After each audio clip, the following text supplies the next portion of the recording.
Guys, I'm gonna be perfectly honest, I'm pretty nervous. I've never shot a muzzleloader. I shot a black powder revolver once, but I've never shot a muzzleloader. Whew.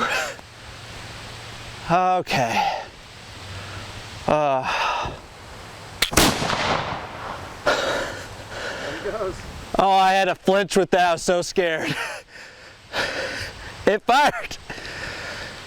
Woo! I completely missed that target. So, the first time I shot this thing was a bit intimidating. When you're used to modern handguns, when you go to something like this, it's pretty involved. There's a lot of things that go into it, and I had a couple issues with this handgun. So, alright, so I didn't film the first time I did this because I was absolutely petrified because this is a new thing for me. But I got some 2F in this flask, and I'm loading up 30 grains of powder.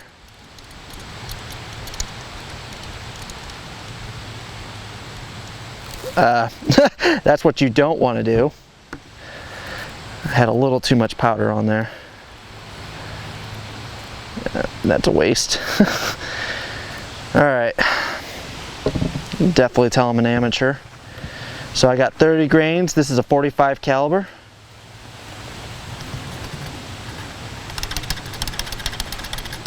Pour it down the barrel.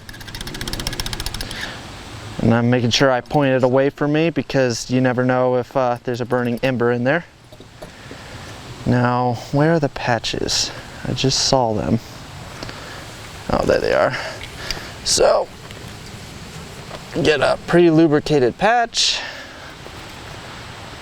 and a ball, 45 caliber ball. And I'm definitely an amateur, as you will plainly see. You get your bullet starter, and since it's got a rounded edge, it's kind of hard.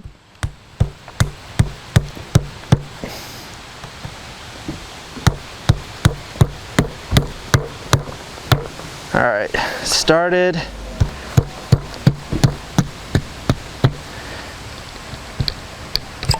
Alright, and then the ramrod.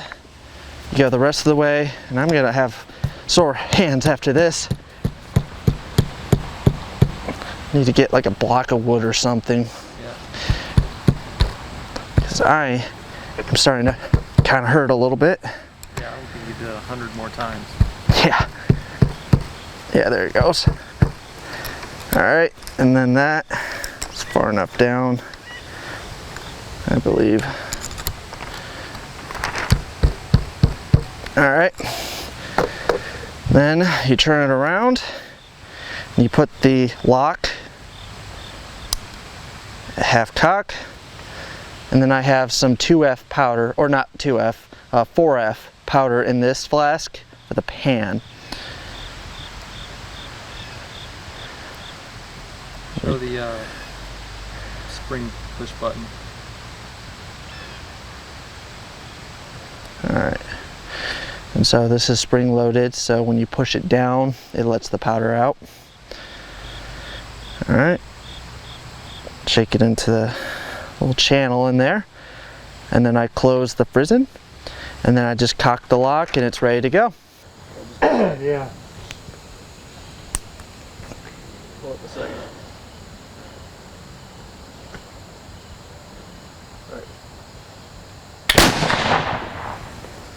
I went low. This takes 30 grains, like I said, of black powder, and I put 2F in there. And then I put a pre-lubricated wad in it that was, I believe, 0.18 thickness. And then the ball, it's a 45 caliber, and the ball was undersized at 0.440. And I learned all this literally this week when I was looking into what to buy for this handgun. So it was all pretty intimidating, like, okay, am I gonna get everything right? And then you have all these people suggesting different loads for accuracy, different bullet weights or bullet sizes, blah, blah, blah. So it was pretty intimidating, but I went by the manual that said 30 grains, so I just went with that. I probably could have gotten used to this gun if the second issue didn't happen.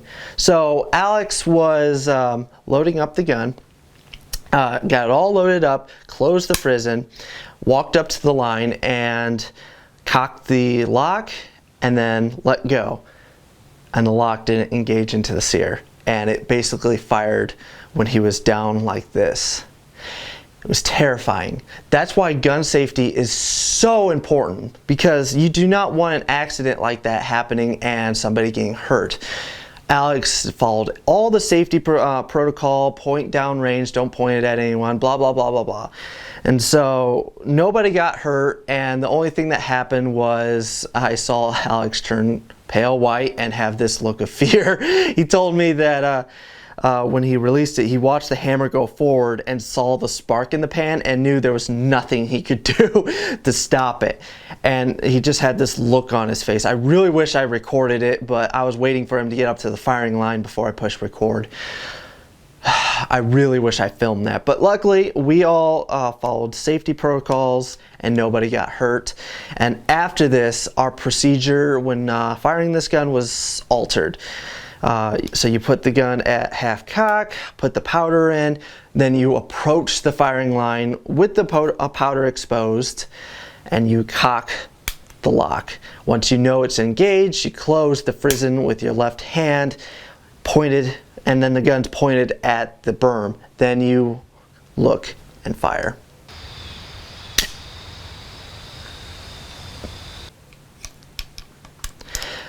After he had that issue though, we did take this off. It's pretty simple. There's just 2 screws right here and here, and then that whole lock assembly comes right off. And you can see that the secondary sear just was barely engaging into it. And all I did was clean it up a little bit, took some of the powder out, put it back in, and it locked better. Now, I did notice you could still push it at the range and it would go forward. But it was locking back enough that we kept shooting. As long as we followed those guidelines of you fully cock it before you put the frizzen down, because if this goes forward, it has nothing to smack against, so there's no way it can ignite the powder. So go like this, look down range, close it, then you're ready to go.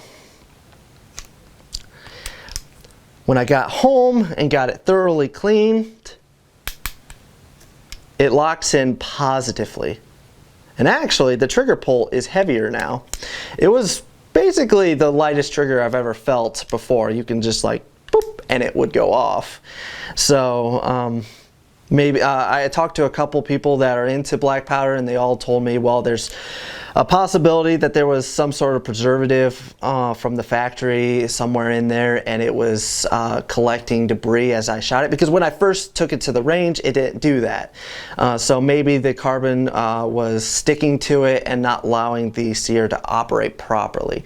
I'm not sure. I'm still very new to black powders, so if I do another video, then I'll look into that.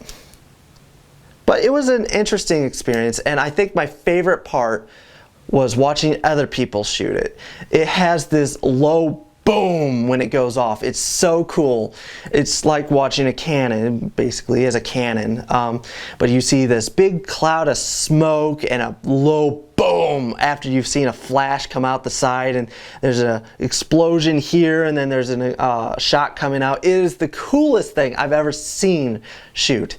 I love watching it. Now, when I was shooting it, I was intimidated. Well, is this going to be a flash in the pan? Is this, you know, is it going to just go off without me even touching the trigger? You know, I was pretty intimidated by it. We got a group, but I don't want to say that's what the gun can do, because I was pretty intimidated by it. So, but we did get a group with this at 20 yards.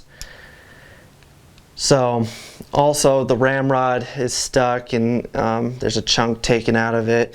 I kind of wish that this pistol had brass at the back like I've seen other models, because when you're resting it on a table, it scuffs it up a little bit around the grip. But I like this gun, and I've always wanted a Flintlock. It feels like a pirate gun. I feel like a pirate, or I feel like I should hear like the war drums in the background, or Johnny Come Marching Home starts playing in my head. It's a cool experience. I genuinely enjoyed the experience. Now, do I want to take it out to the range again? I'm split. Part of me wants to shoot it again to see if maybe the second time, if we won't have that problem with the lock and it'll shoot fine. And then I can actually appreciate the firearm a little bit better than I did. But the other part of me is like, there's a delay, and there's also at one point the gun going off without even touching the trigger. So yeah, a little bit intimidating.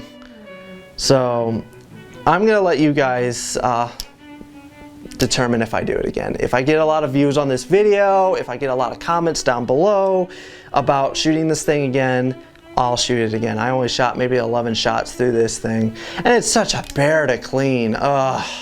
You think you got it clean, then you run a patch down it and you get more. Black powder is absolutely filthy. But if you guys request it, I can go more in depth on a review of the gun itself. It's a reproduction Pettisoli 45 caliber Flint, Kentucky. I can go more in depth on the review of the gun, go into disassembly, blah blah blah, more review on the gun versus this video, which is more of a review of the experience. So if you guys would like that, let me know down in the comments below. It's a cool pistol, and I'm glad I got it. I really am. I hope you guys enjoyed this video. Stay tuned. I got a lot of cool stuff coming up in the future, and I got another kind of antique gun coming up. I got a couple. So let me know in the comments what you'd like to see in future videos. Okay.